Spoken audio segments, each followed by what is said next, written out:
In 2007, Michael Bay took $147 million and brought to the big screen a franchise that was more than meets the eye.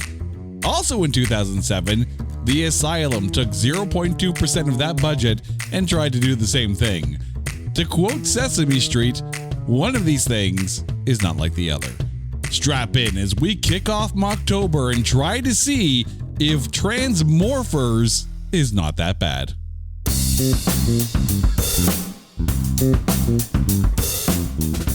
Welcome one and all to It's Not That Bad, the podcast that looks for A grades in B movies, and a proud member of the Pantheon Podcast Network. And a hello to all of our listeners in San Jose, California, and around the world. Hi, how you guys doing? This is the beginning of Mocktober, and oh, dear listeners, you are in for the ride of your life, because for the next 5 weeks, we are going to be taking a look at Mockbusters in our first ever celebration of all that is not right in the world, Mockbusters in Mocktober. And we're kicking it off with Transmorphers. Kind of fitting, I think, because this year, 2024, is the 40-year anniversary of the Transformers franchise. So what better way to get the party started than with this shameless knockoff? And here to join us for the kicking off of Mocktober celebrations, my lovely wife, Carrie. Carrie, how are you doing today? I'm doing great. I'm much better than yesterday when you made me watch this. No, I'm kidding. Yeah. If you ever want a litmus test of how much your significant other loves you, sit there and say, hey, tell you what, how about we just settle in for the night, cuddle up, watch a movie. But you don't tell them what movie it is. You just leave it at that. Like, let's just have a nice little night in, and we'll have some snacks, and we'll crawl under a blanket, and we'll watch a movie. And they'll be like, yeah, that sounds like a really good idea. And you get all romantic and stuff. You put the lights down, and then you throw on Transmorphers. Whew. There is an absolute level of trust if that's the movie you throw on. So thank you for not hating me after making you watch this film. Of course, there is still more for you to watch this month because there are 5 Mocktober films, this only being one of them, and you're lined up for another one later on this month. So I'm going to apologize in advance. I'm looking forward to like the romantic date night movie thing, home with some popcorn and yeah. Until I put on the next Mockbuster, and then you're going to sit there and question all of you. Clearly, you didn't read the fine print in the marriage contract. I understood the assignment. I've been doing enough of these podcast records to know what to expect when you ask to watch a movie with me. Yeah, I tell you, the litmus test is here. I'm passing because she hasn't run out of the house. Like, you're lucky you're cute. I am. Anyway. The fact that you haven't run out of the house, Cameron Diaz styles from Very Bad Things, tells me that I'm doing okay. But we're talking about Mockbusters. And before we get into this, let me explain what a Mockbuster is. Because it's not a parody, and it's not something that, okay, it's similar to the film. No, specifically, a Mockbuster is a film that tweaks the title a little bit, throws in whatever story they want, but is close enough to the franchise or the movie that it's quote-unquote parodying, or at least homaging, if you will, and releases it right around the same time as the film in question. So in this case, Transmorphers came out the very same year that the first Michael Bay Transformers film released. So this qualifies this as a Mockbuster. But now it's time to get the party started in a month-long celebration of craptacularness. But before we do, it is time to take Transmorphers, I'm so excited for this, and trailerize it. In the year 2009, robots arrived on Earth and decimated life as we know it. But that story would cost too much in CGI. So fast forward to 2307, where Earth looks like a business district being renovated. Mankind has been forced underground, waiting for their chance to strike back at the robots. Now, in a wardrobe that screams 10 for 1 sale, they'll aim at nothing and wait for the graphics department to fill in the blanks. Led by a rebellious warrior who was thawed out from his cryo prison like a mall cop demolition man, he represents mankind's last chance at reclaiming their world, which means we're doomed. Well, been nice knowing you all. From the Asylum comes Transmorphers, rated PG-13, for prepare for god-awful CGI.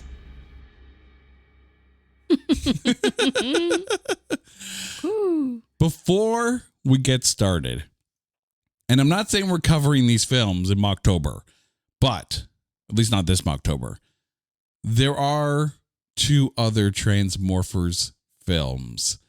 Oh God, like sequels? Yeah, technically speaking, one of them is a prequel. That is Transmorphers, The Fall of Man. And then in 2023, coincidentally around the same time as Transformers Rise of the Beasts, was Transmorphers Mech Beasts. So we have other Transmorphers films that we're probably going to cover in future Mocktobers in the years to come. I'm sorry, but I'm not sorry. I love me a B movie. I do. This show is sponsored by BetterHelp. Have you ever thought about something new you'd love to learn? As adults, it's easy to get caught up in the daily grind, and sometimes we forget to make time for new experiences. Remember when we were kids and learning was part of everyday life? Now it feels like we're always in work mode. But what if we could tap into that curiosity again? Whether it's learning how to garden, picking up a new language, or finally beating your friend in your fantasy football league, there's so much out there to explore. Therapy can help you reconnect with that childlike sense of wonder. I know for me, therapy has been a great way to learn about myself, set healthy boundaries, and develop positive habits. It's not just for times of crisis. It's about growing and becoming the best version of yourself. I know I am more in tune with both my positive self, which I highlight, and my negative self, which I'm working to minimize since I began working with my BetterHelp therapist. If you've been thinking about starting therapy, BetterHelp is a great option. It's fully online, so it's convenient and it fits around your schedule. You'll fill out a quick questionnaire and get matched with a licensed therapist. And if it's not the right fit, you can switch at any time with no extra charge. Rediscover your curiosity with BetterHelp. Visit BetterHelp.com/Pantheon today and get 10% off your first month. That's BetterHelp.com/Pantheon. But let's talk about this one. The movie stars Matthew Wolff, Amy Weber, Shaylee Scott, Eliza Swenson, Griff First, Michael Tower, Sarah Hall, and a bunch of other people you don't know. It was written and directed by Lee Scott and released by the Asylum. A quick note here, and I had to put this in because I've met my wife, Carrie. And if you listen to the show, you might remember that she is a big fan of the Smurfs. Shaylee Scott, who played Xandria Lux in this film, is also a singer and has done songs for other movies, including the song You Will Always Find Me in Your Heart from Smurfs, The Lost Village. So there is a Smurfs connection to this film. Love it. The movie had a reported budget of between $250,000 and $300,000. Not even $1 million, maximum $300,000, and there was no theatrical release. But the reason why we are here, and not just because it's Mocktober and we like to torture ourselves, are the critics. Over at Rotten Tomatoes, this film does not even have a tomatometer. The critics are too cowardly to even try to review this film. Cowards. Here we are taking it on and the critics can't even bother. But we're here and we're going to take care of this. So, to give you a proper look at this film, the popcorn meter at Rotten Tomatoes, which is the audience score, sits at 11%. The IMDb rating is 1.7 stars out of 10, giving this a 17%. Over at Letterboxd, a little bit more gracious, if you will. Sits at 1.8 stars out of 5, giving this a 36% rating. And at the movie database, it sits at 30%, giving this film the aggravated aggregate of 23.5%. Now, before we get into this, Carrie, I'm going to ask you, 23.5%. Are we good? Are we happy with this number, or are we just actually being a little bit more gracious than we should? I think that's fair. I mean, if it didn't have a theatrical release, how was it released? What, straight to video? Straight to video. And of course, now it's also on a lot of those streaming services because the Asylum has actually done a very good job of getting their movies out there. There are a number of on platforms like Plex and Roku. There are a number of different streaming channels, and the Asylum actually has a streaming channel, so you can watch these ad nauseum as you wish, and they're there. They're definitely there, and they're easily accessible. And I mean, don't get me wrong, I love a good bad film, and I'm not saying it's a bad film, but I'm definitely saying I enjoy a good B movie. But I want to put this into perspective here. When it comes to Transformers films, the lowest rated, at least as far as popcorn meter goes, is Transformers The Last Knight, which sits at 43%. Obviously, a film like Transmorphers is not going to get anywhere near that, but really, it's not really that awful. But taking a look at the critic score, which is a bit more indicative of things, The Last Knight, which is still the lowest ranked Transformers film of all time, has a tomatometer of only 16%. Transformers Age of Extinction sits at 18%, and Transformers Revenge of the Fallen sits at 20%.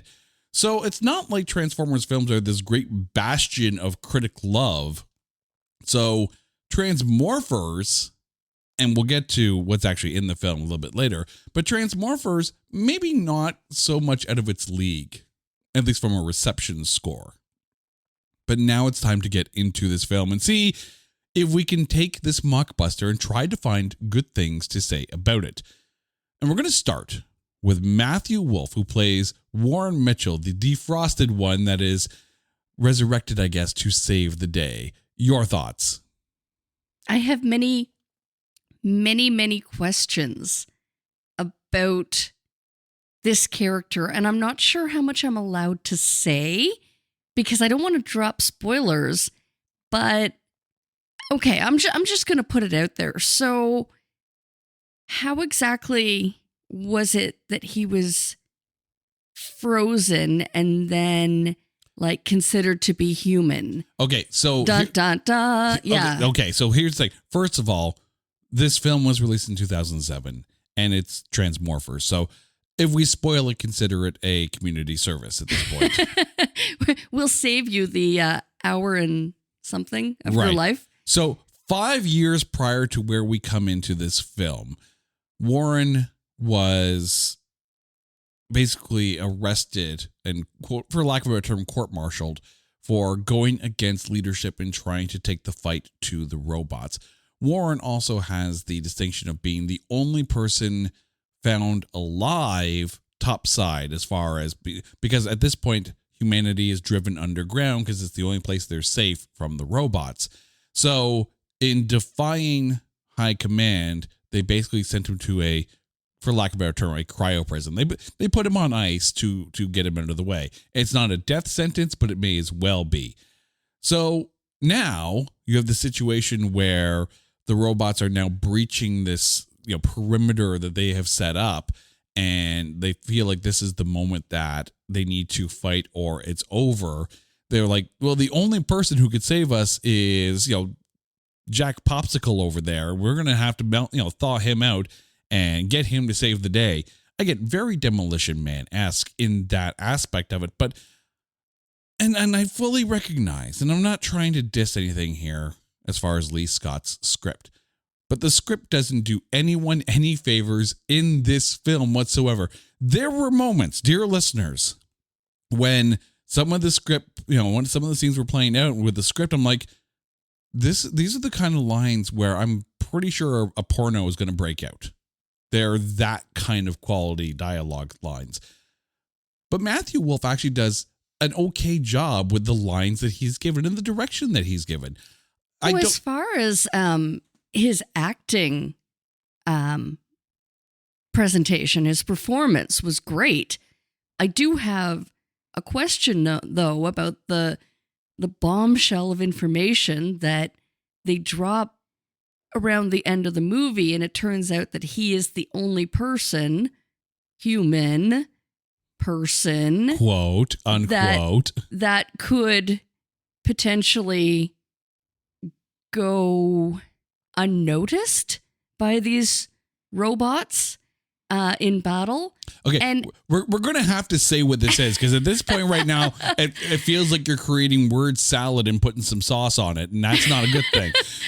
So let's basically, if you have any desire to watch Transmorphers, A, what is wrong with you? But B, pause the show now, go watch the film, and then come back. Cool? Cool. Welcome back, everybody. So Warren Mitchell is actually an android as well. So he is more than meets the eye in this film, let me tell you. Oh, I just went there. Oh, I went there. But the thing is, he doesn't even realize it himself. He's too much of a human, or at least human programmed, to know that he's an android. It's only that we get this revelation that he is really the only one. Also, by the way, if he's an android, isn't putting him in deep freeze going to mess with his joints and his circuitry? I'm okay, and there is my question. How did they deep freeze this android that's human that like wouldn't his, I don't know, circuitry keep going, or wouldn't it completely short out and he wouldn't come back? Also, you have to think that High Command, and we'll just call them High Command here at this point, because at this point I don't know 5 years prior who was actually in charge, because they seem to go through people in charge like, every day. At some point, the doctor has to come in and say, you don't have to freeze him. I'm just going to turn him off. There are plot holes. I'm not going to try and sugarcoat it. There are plot holes in this. But the thing is, if you turn him back on, then the reveal isn't as, as impactful as it is in that moment. So just know that they froze him and they didn't think about turning him off, because then we'd know, and then we wouldn't have that reveal moment as unclimactic as it is. I'm not saying it's a great film, but Matthew Wolff, I think you could have done way, way worse in casting him. Like, he's not actually that bad in this. Then you have Eliza Swenson, who played General Van Ryberg. She's the girl that takes over and is in charge once the first mission to stop the robots goes awry, and is in a relationship with Karina, who is Warren's ex. Your thoughts on her? I mean, she played it well. I loved, like, that it was a woman commander. Mm-hmm. Like, I love that the society is advanced enough to put, like a woman, I'm going to call it that, put a woman in that type of command position. It's funny you say fantastic. That, though. Fantastic. Because General Van Ryberg was actually written to be a male's part, and then they just cast Eliza Swenson in it. Okay, but I mean, it made such like a really fantastic storyline. Like, and then you've got the ex or the widow of, of the Frozen character who, she's now left for 100 years? So No, 5. He was only frozen for 5 years. I know, but okay, but still, the fact that she was left alone, and she's supposed to just wait. Yeah, like she went on with her life and found love, and I think that's really a cool. Like, it was a great story. Yeah, I mean, the character building and the story building in this movie was actually really, really good. Mm-hmm. And I will say that by casting Eliza Swenson into the role of General Van Rieberg, you take out some of the cheesy cliche point. Like at this point, had it been some guy in that role, then it would have been a very cliched love triangle. But by having Eliza Swenson in the role, it adds a different layer to it. And I don't hate this because then you have to sit there and you can actually take the jealousy out of Warren because it's not like Karina went to another guy.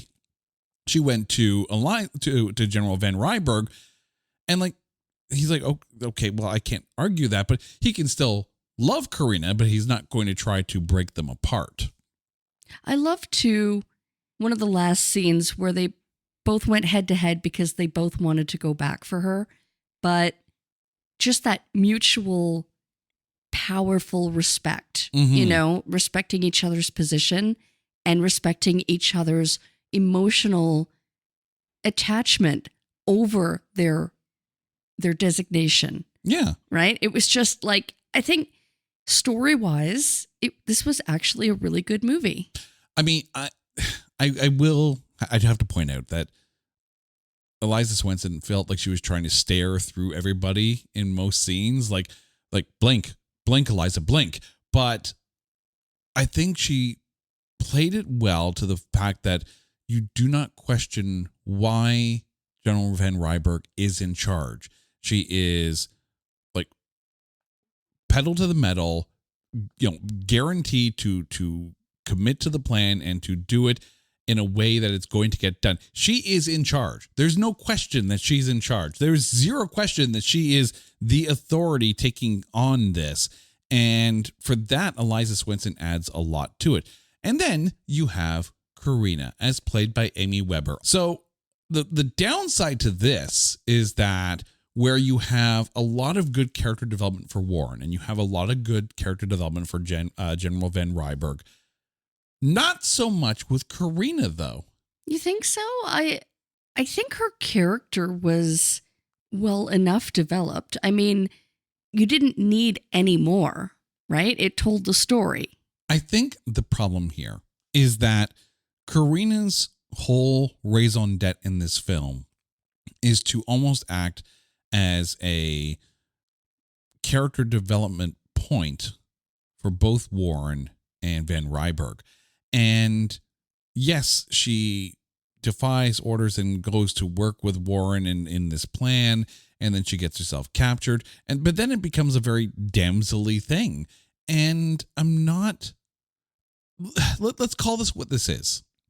When you take a look at the cast, Amy Weber, at this point in 2007, may be the most recognizable name on the cast. But you give her a role that doesn't allow her to be badass. You have someone who is athletic and talented, and you give her the role where she's basically the damsel. You have basically neutered what you have available in Amy Weber. Give her role a little bit more meat.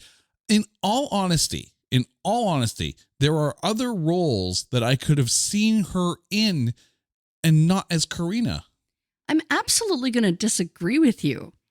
She wasn't the damsel. She was like shot at because she was going full force against these robots.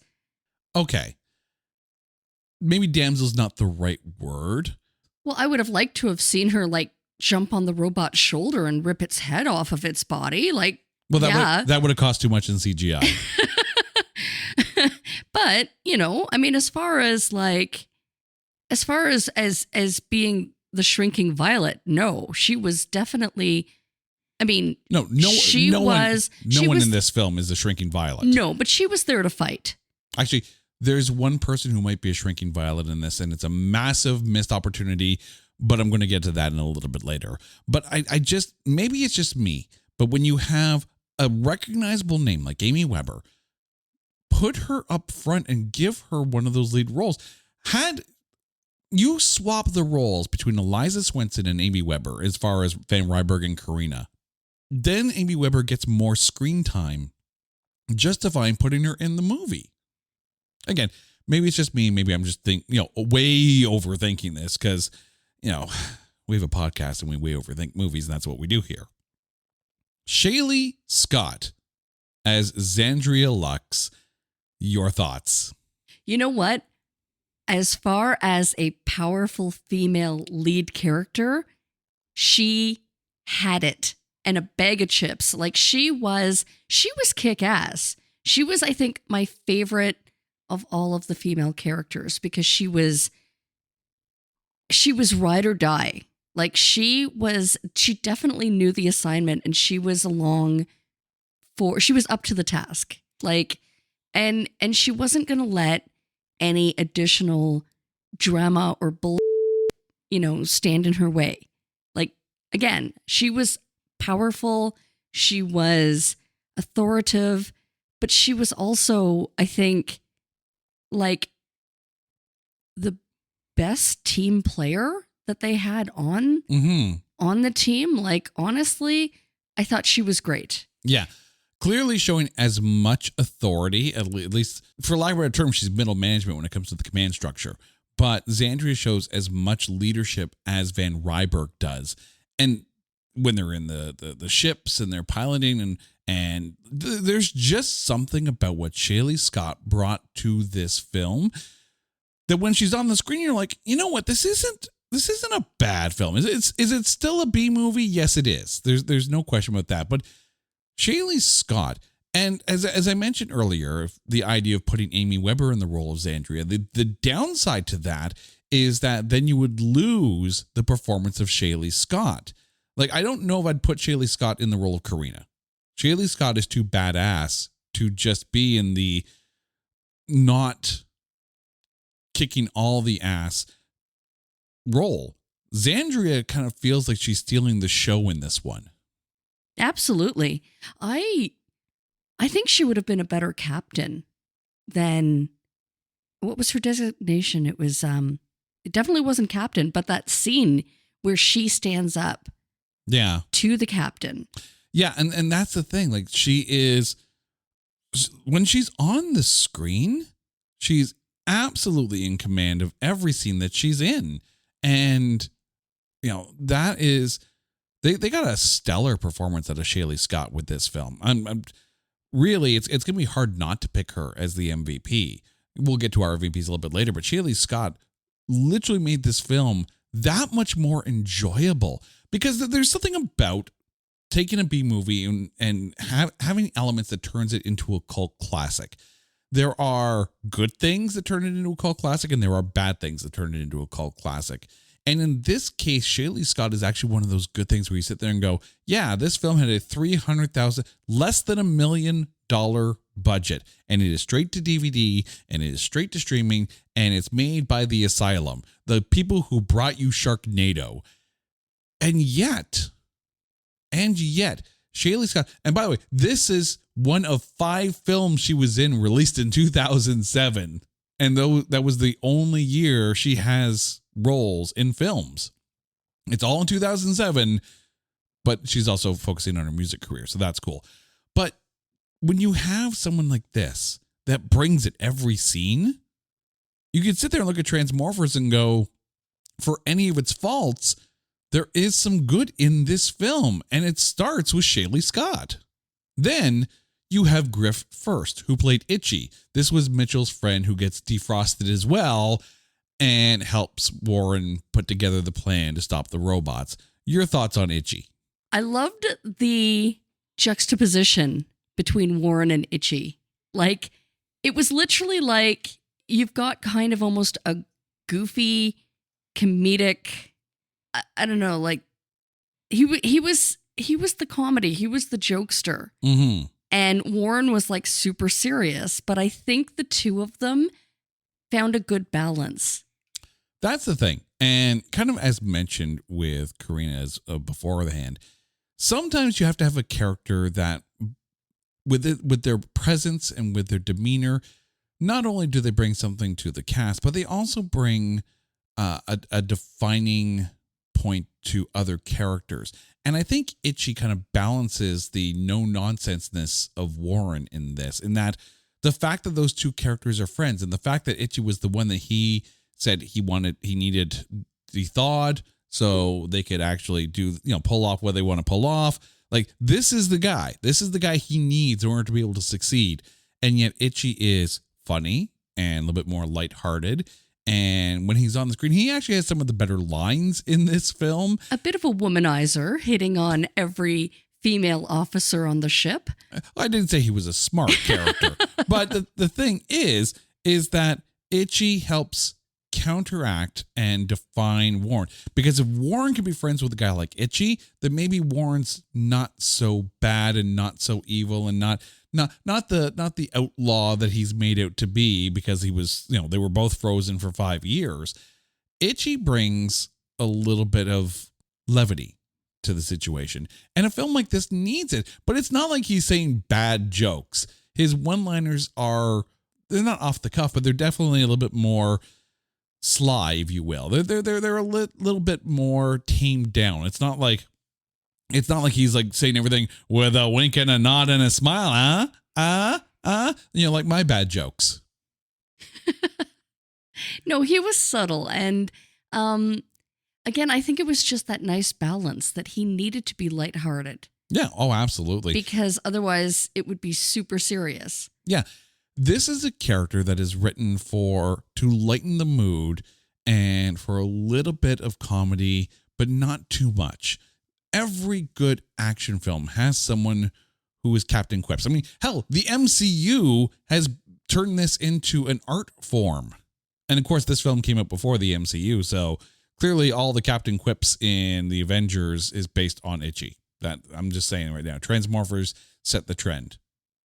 No, it didn't. But still, regardless of, you have to have someone who's there to not always be so serious and just to bring things back a little bit so you don't go too overboard with the everything is serious and everything is the end of the world. And there are people in this world who will sit there and look in the face of danger and go, and then they start cracking some jokes, right? Because that's the way they get through it. Itchy kind of feels that way. He was the Transformer leaking oil on the front yard of Witwicky's house.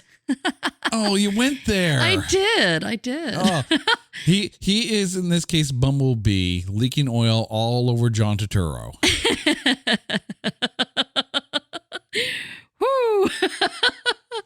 Also, why would you have Bumblebee leak oil on John Turturro? I'm sorry. I recognize that the first Michael Bay film, in fact, most Michael Bay Transformers films qualify for this podcast, and one day somewhere down the road we're going to have to go through that list of Transformers films. And I'm a Transformers kid. I'm game. I really enjoyed I love Bumblebee. See, but Bumblebee doesn't qualify. I know. We wouldn't get to talk about Bumblebee. I know. We have to talk about the ones that aren't Bumblebee. But the character was still in the movie. Well, the character is still in the movie. I'm still not up on what they did with Bumblebee, but that's because I'm a Transformers purist. I grew up as a Transformers kid, and that's kind of why I was excited about Transmorphers. But he communicated through music. How can you not love that? Anywho. And sound bites, but that's more for another show. That's a grumble for another podcast. Woo! I hit a nerve there. Right. But the thing is, as a Transformers kid growing up, right? Like, I grew up like with the toys and the cartoons and Saturday morning, like, and then coming home from lunch, and then making my own lunch at home and then sitting down and watching the Transformers, then rushing back to school. So I was back in time because I was a latchkey kid. It's one of those things where, like, this was a pivotal point in my growing up, and it still is today. I am a huge Transformers fan even today. And if it's Transformers, I'm going to be excited about it.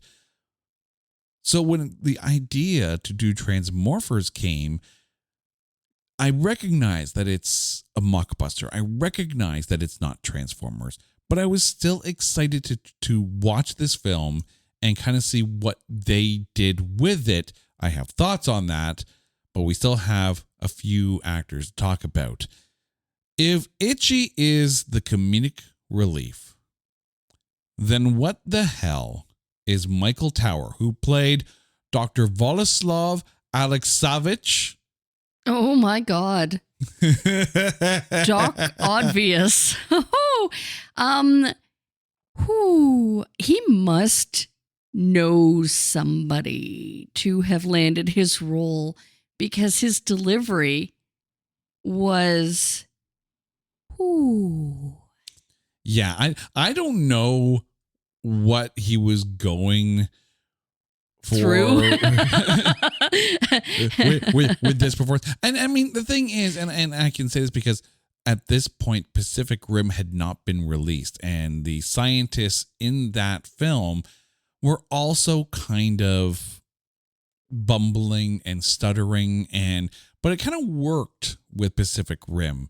And here, the thing that kept coming to mind with him in this, especially when they're flying on these, like, you know, air scooters or whatever the hell they're escaping on, and he's like, they're shooting at us. Like, no, but if you've ever seen Batman Forever, and we've done Batman Forever on the show, there's a scene early on where Batman's trying to rescue the bank security guard, and they're stuck in the vault that's being hung over by like a helicopter, and there's all this boiling acid, and you know, here's the security guard, Captain Obvious, going, "It's boiling acid." That is Dr. Vojislav Aleksavich in this. He's the guy who basically points at the screen and reads exactly what it says, because like we can't read. And as I mentioned with Shaylee Scott, who played Xandria, there are things that happen in a B movie, for better or for worse, that turn it into a B film. With Shaylee Scott, it's like, okay, cool. That turns it into a cult classic. This is the kind of performance where you're like, oh, yes, the budget was only $300,000, and this is the guy that they got. But like, and I'll ask you this, seeing how when he started being like that, you started to laugh. Well, it was laugh or cry, because there was still a half an hour left in the movie. Right? I was counting. Yeah. I mean, this is one of those things where if the performance makes you laugh and not in the right way, that's not necessarily a good thing for the film. For the record, he also had 5 films out in 2007. Many of them he also starred in with Shaylee Scott, including Super Croc, The Apocalypse, and The Hitchhiker. So clearly they were all on the same production team through all of this. But the thing is, they didn't need someone to be comedic relief. They didn't. Now, admittedly, some of his comedic relief was unintentional, just because of like the over the topness of the lines. But we already had Itchy, and Itchy did a damn good job of keeping things lighter. We didn't need Dr. Vojislav Aleksavich to be as bumbling as he was. I would be very curious to see his other 5 films and to see if that carries over, the actor himself, or the role. Because I don't know. I mean, if that's how he was intending on delivering the character, then it really does a disservice to his authority as a medical professional. Mm-hmm. Like, I think had he been a little bit more like, even a little bit more like, even like picture like Data, you know, with like zero personality. Not saying that Data doesn't have personality. I love Data, but you know what I mean? Like completely just almost robotically delivering the lines. Yeah.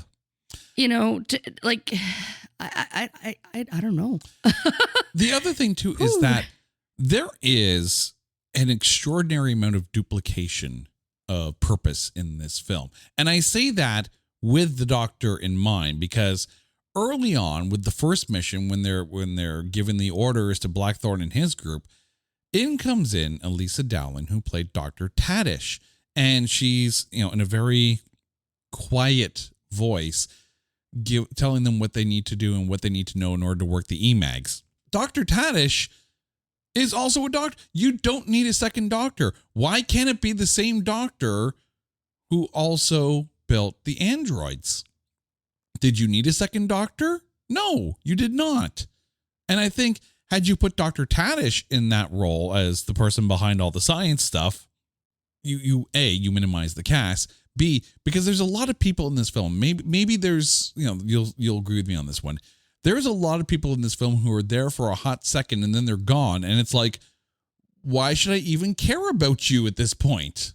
Like, you can narrow down the cast, narrow down the focus, and you don't need as many faceless people in there. Because there are a bunch of people in this film who show up, they have a line or two, and then they start shooting things, and then we don't really get to know them. And you get a little lost because it's not like they take the time in order to be able to, develop characters aside from the main ones. Dr. Tadish and Dr. Voloslav are both, they could have been one character, and you could have narrowed down that aspect of it. And I think had you had Elisa Dowling playing the doctor who does both, I think you would have been in a much better situation. To the same token as well, you have this early mission that goes wrong. Now, you have this guy, Jeff Denton, who played Maguire. He's the one who happens to be in the control room and asking about all these updates early on. And then we don't really see him much anymore. And it's like, when the movie starts, he feels very important. And then when they thaw out Warren, it's like, forget Maguire. We don't need him anymore. Meh. Meh. Thomas Downey, who played Blackthorn. This is the guy who led the first mission, and then luckily for him, he got to die and never had to come back. He was there for a hot second. But your thoughts, at least on Blackthorn, because at this point I was like, this guy, if he's part of the mission, this is going to be a good film. But your thoughts? I think because he wasn't really like he was dead and gone before the actual story picked up and the story building. So again, he's one of the he's one of the away team. Like, you really don't care much about his death, and that's a disservice. And it's like you said, if there's too much going on, if there's too many different characters, and those are the ones that are dying, it kind of cheapens it. It's like, why do we care? You know, should we miss them? I don't know. I mean, in watching this, and there's a lot of, well, who the is this moments in this film? Like, did you find yourself getting lost in the sheer number of people that they were introducing to us? All I can say is it's probably like, I don't know, making way for the the other characters. It's like job security, right? Let's clear out all the others, and then who we have left is who we need to focus on. Okay. There was a massive missed opportunity here, and I talked about the duplication of characters. Kristen Quintrall, who played Ursa, this is the android that the Doctor had made that Itchy was like, can you make me one of those, when we're all done this? And yet, I don't think she had a damn line in this film. She shows up wearing some skimpy silver outfit, and they don't do anything with her. No, except for the fact that she was the catalyst to, okay, so the Doctor has created, at the time he had said 2 androids, and then it turns out, no, there's a third, and guess what? He's one of the main characters.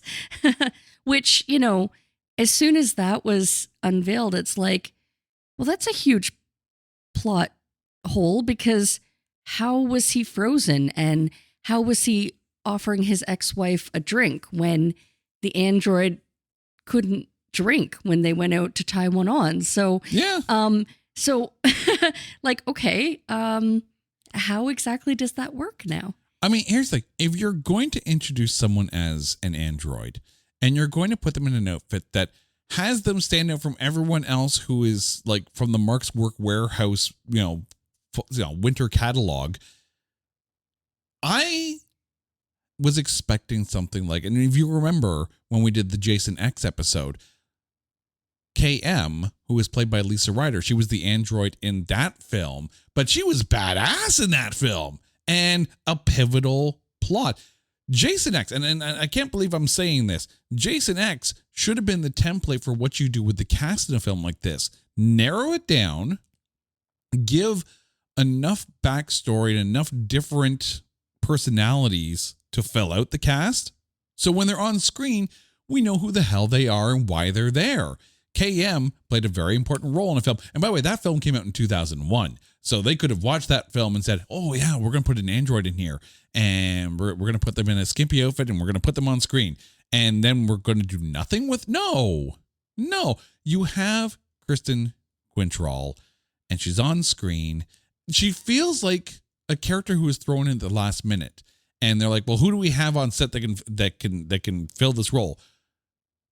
It makes sense because she's also an editor on the film along with Lee Scott. Oh. So, I guess she edited out all her lines, maybe. I don't, but I'm just curious, like, if you're going to introduce a character who is an android, and then all of a sudden you're like, and they're fighting robots, and why aren't you using the damn android as part of the plan? Yeah. Well, she was on the away mission at the end. Yeah, everyone was in the away mission at the end. I lost track of who all was where. And it also doesn't help that everyone, aside from Ursa the android, is pretty much wearing the same damn thing. So there's you did have some hairstyles and whatnot that really had people stand out, but everyone else felt like Ensign Expendable. Yeah. Yeah. I mean, I would have liked to have seen her used more, I think it was a missed opportunity. Yeah. I mean, if you have all these characters and you want to justify putting them all in there, do something with them. Like, honestly, there are a few. I mean, Sarah Hall as Blair, who was kind of like Xandria's best friend, the blonde that eventually went and to go find Karina first. Like that, she was good. Didn't mind her. But then you have all these other characters like Noel Thurman, who was the chairman, who was basically had her power usurped by Van Ryberg. You have all these other characters. It's like you really weren't there long enough for us to have an opinion about you. And that's not good. It's okay to narrow the focus of the cast, or at least the storyline, so we get to know these people. And I'm not saying that they did a bad job, because some of the casting here is really, really good for what is there on the script. But if you clog the screen with a bunch of faceless, nameless people, and I recognize that these characters do have names, but really I don't care. I don't. The ones that we have talked about, I did care about. And that's a good thing. Just narrow it down to their story, though. Let's talk about the Transmorphers themselves. Let's talk about them, because when you pitched this idea, I had higher expectations for them. Mm-hmm. I thought they would be a little bit more like GoBots, or at least, like Voltron. Like, make him look like a Transformer. Here they just kind of look like spare parts. Of like auto parts, even. Right? Like the biggest problem with the Michael Bay Transformers films, and I'm going to say this right now, and if we cover another Transformers film, I'm going to say it again. The Transformers are the story. They are the main character. I don't care about the humans. I want an Optimus Prime story. I want a Megatron story. I want a Soundwave story. I want a Shockwave story. There isn't a single robot in this film with a name or any other discernible qualities. They are nameless They are not unique. One changes into a tank, and that seems to be and then another one changes into the same kind of vehicle with rockets instead of a cannon. And some of them can fly. And that's about it. Like, I'm looking forward to Transformers 1 because there isn't a damn human in sight. Well, what was the very last Transformers movie? Rise of the Beasts. Rise of the Beast was more about the Transformers, less about the humans. But was it though? It was. Yeah. Mirage? It was a Mirage story, let's be honest. Oh, yeah. Pete Davidson. but no, because you still had the guy from New York, and then you had the girl from the museum, and they're the ones that solved everything. And meanwhile, Optimus Prime is being all grumpy Gus over here because he wants to go back to Cybertron. Nah. And don't get me wrong, Rise of the Beast is actually one of the better Transformers live action films since 2007. But still, it's about the Transformers. The best part about Bumblebee, arguably the best live action Transformers film, was the opening scene on Cybertron as we see Bumblebee escape the war. Because you see Shockwave, you see Soundwave, you see all these other Transformers in their G1 looking forms, and it's awesome. As a Transformers kid, that moment is awesome. And here, this was the biggest letdown for me, is that the robots, the Transmorphers,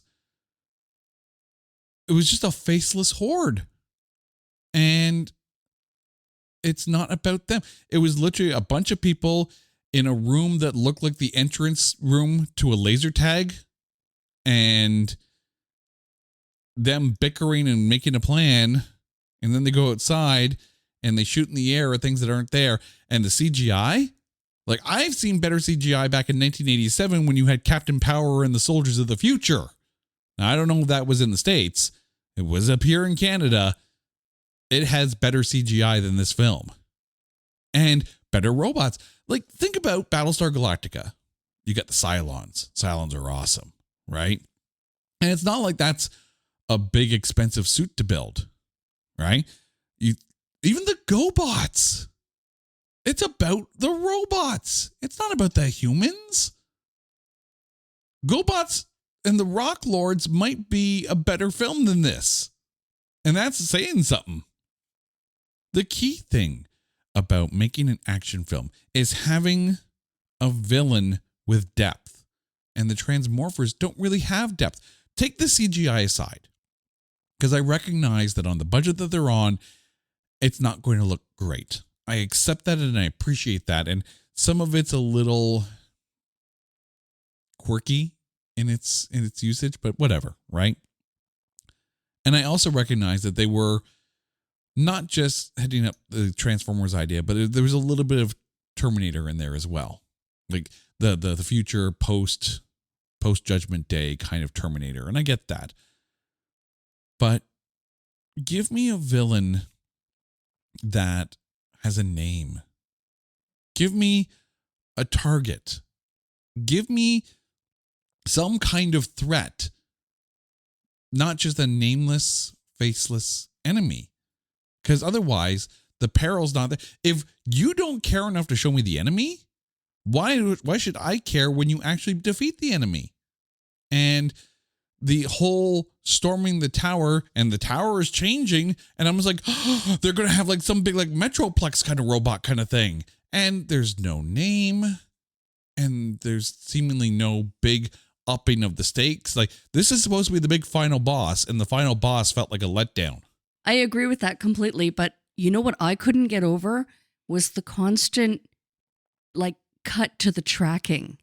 Like, and they would show it randomly in between scenes. It was almost kind of like a scene change, or like a dissolve, like almost like an effect in between scenes. And sometimes they would use it. It was overused, but why? Like, what exactly are the colored dots indicating?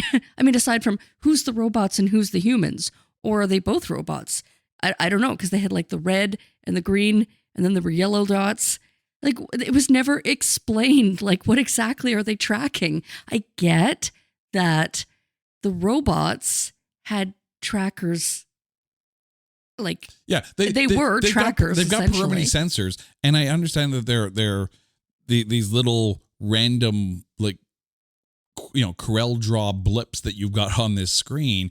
It's supposed to indicate that they're breaching their perimeters and getting closer, and this is why the expediency of their plan is there. And I understand that part, but you think about Star Wars, the first one, Episode 4, right? And when the Death Star is coming close to Yavin 4, and like this is the penultimate, and you've got like the graphic that they've got as the Death Star is coming around the moon, and has Yavin 4 in its sights. And that makes sense. And even though the graphics aren't 100% great, it's clear enough as to what's happening, and you get the idea, and it adds that element of suspense. That little graph, whatever, was not doing anything for anybody in this. It kind of reminded me of Space Invaders, except in a circle. You Right? know, it's like, so what exactly is happening here? Like, who is who, and what do the colors indicate? And there was no explanation. It was just kind of like, okay, they're getting closer. Okay, well, they're around. Like, like, I don't know. It was, Yeah. And that's one of those things where it's like, okay, you're telling me that the enemy is coming closer. Show me the enemy walking by and destroying one of the sensors in their perimeter grid. Show me the enemy close. Show me the enemy at this point. Show me the robots, right? Because there's a long stretch where we barely see any robots, and it's all inside in these dimly lit rooms, and everything's very gray and black and utilitarian, and it's like and brutalist, and it's like just starkness, and it's just like, do something. Show me the baddie. I want to see the baddie. They spent too much time on developing or trying to develop tension through dialogue and using that to be the pusher of the plot. But in doing so, you lose the tension brought on by seeing the impending doom that these robots are supposed to show up. And for the record, when they set up these little traps for the robots, it's like when you play a video game set to easy mode and the AI is turned to stupid, because that's kind of how they feel. Like, oh yeah, we're just going to stand around these pillars and the robots are going to walk right in. All they have to do is look up and go, there's a human up there with a gun. Maybe I should shoot it. Yeah. Yeah, the humans were playing on easy mode. Maybe I'm thinking too much about a film with a $300,000 budget that's released by the Asylum and is meant to get it out there to coincide with the release of Transformers. But if you're listening to this show, then you know what we do here, because that's what we do. But what we also do is shine a light in this very dark film, because not a lot of light going on, and find our MVP. So, Carrie, I think I know, but who is your MVP of Transmorphers? I, of course, as you know, am going to go with Shaylee Scott. I think that she was a force, and she commanded the scenes that she was in. And she was a kick-ass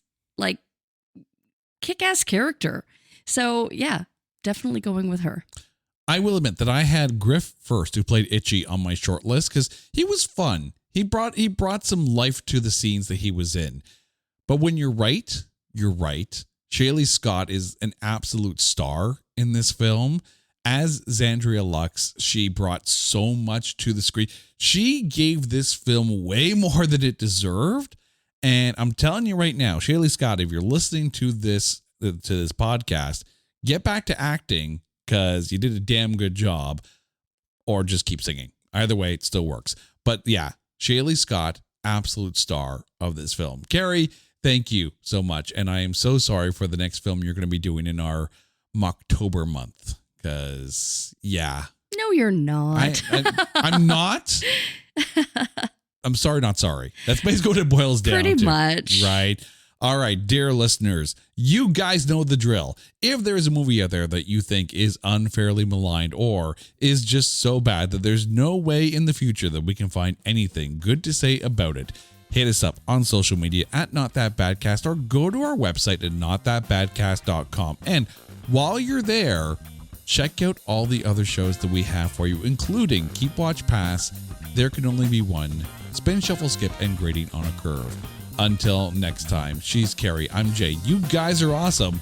This is It's Not That Bad, a proud member of the Pantheon Podcast Network. Happy Mocktober, everybody. Take care.